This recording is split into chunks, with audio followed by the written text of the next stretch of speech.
Le cours de l'or 2025, déjà record en euros. L'économie française mal en point et l'Europe qui doit s'attendre à une flambée du prix de l'énergie. Bienvenue dans ce nouvel épisode de l'Hebdor, votre revue de presse hebdomadaire autour de l'or, des métaux précieux, de l'économie et de la géopolitique.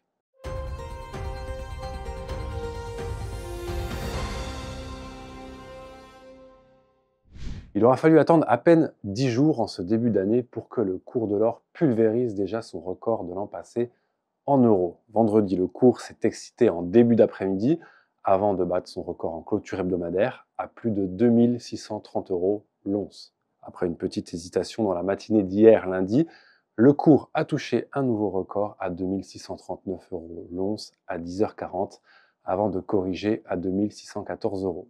La barre des 2600 euros a donc bien été pulvérisée. Du côté de l'once d'or en monnaie américaine, les plus hauts d'octobre 2024 sont assez loin. Le cours de l'or se stabilise entre 2650 et 2680 dollars l'once. Une nouvelle preuve que l'évolution du cours de l'or est liée à la monnaie dans laquelle il est exprimé. Et à ce propos, je vous invite à aller lire l'article du blog L'or et l'argent de Nicolas Perrin. Pour les épargnants en or, faut-il un euro fort ou un euro faible? Alors qu'il se renforce toujours, le dollar est proche de la parité par rapport à l'euro, 98 centimes d'euros pour 1 dollar le 13 janvier dernier. Le cours de l'or devrait alors être en baisse en dollars, mais ce n'est pas le cas. Alors peut-être y a-t-il autre chose, s'interroge Benjamin Rosor pour le blog L'or et l'argent. Jusque-là, l'or avait plutôt souffert de l'élection de Donald Trump, mais depuis le début de l'année, après les différentes déclarations expansionnistes du futur locataire de la Maison-Blanche, il semblerait qu'une sourde inquiétude remonte du côté des investisseurs. En effet, on se souvient que pendant le premier mandat Trump, la guerre commerciale avec la Chine avait poussé le cours de l'or vers le haut. Là, les menaces sur le Panama, le Groenland, mais aussi sur le Canada peuvent inquiéter. Si elles étaient mises à exécution, cela provoquerait à minima une instabilité économique.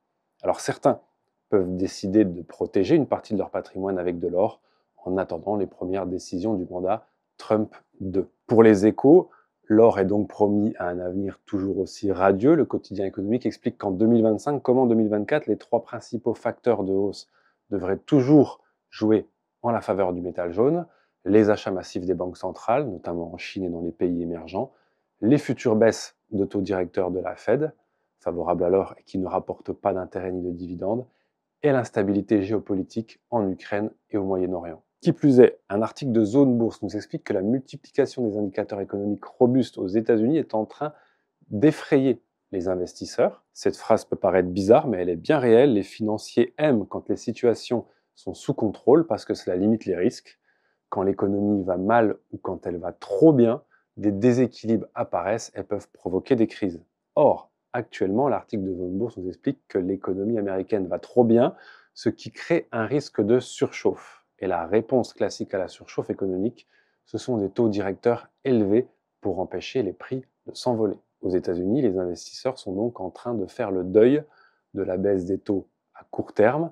Le marché obligataire envoie ce message depuis quelques semaines déjà. Attention, la donne monétaire est en train de changer aux États-Unis. En tout cas, pour se prémunir, le géant bancaire américain JP Morgan affirme que l'or et le Bitcoin sont devenus des valeurs refuges essentielles dans les portefeuilles d'investissement pour se protéger donc contre la dévaluation des monnaies fiduciaires. Dans le quotidien La Provence, Éric Pichet, professeur de finance et de gestion de patrimoine à l'école de commerce Kedge Business School, explique qu'une simplification de l'achat d'or explique également en partie l'augmentation de la demande. Effectivement, c'est la raison d'être d'une entreprise comme Okov.com d'avoir d'une part simplifié et d'autre part sécurisé l'achat d'or, et cela dans le but de le démocratiser pour tout un chacun. Se tourner vers l'or n'est pas dénué d'intérêt pour nous Français, à l'heure où, comme nous le dit les Échos, les économistes sont de plus en plus pessimistes sur la croissance en France. Globalement, ceux-ci ne croient pas que le gouvernement puisse atteindre l'objectif d'une croissance de 1,1%